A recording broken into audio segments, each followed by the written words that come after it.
Angle is 18 degrees.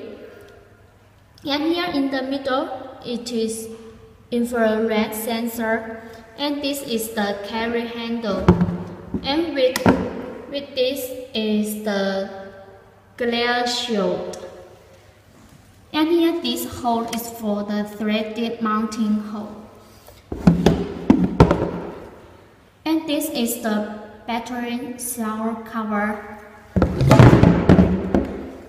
And here this is the microphone, the antenna, and there are 4 pieces battery indicator and the wireless indicator, and this is the wireless DMX ID code button, and there are 4 buttons. This is the menu, up, down, and enter.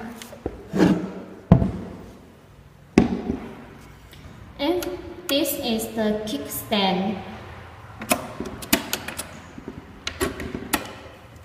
You can change the angle of the kickstand to hang light, just like this one, yeah.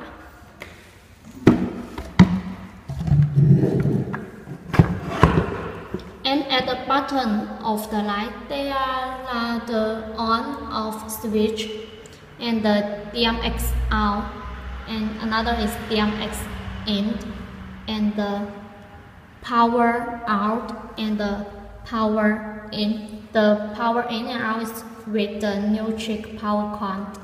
And in the middle of the button panel, there is the charging socket. You can charge the light when it's stayed in the charging fly case just without any cable.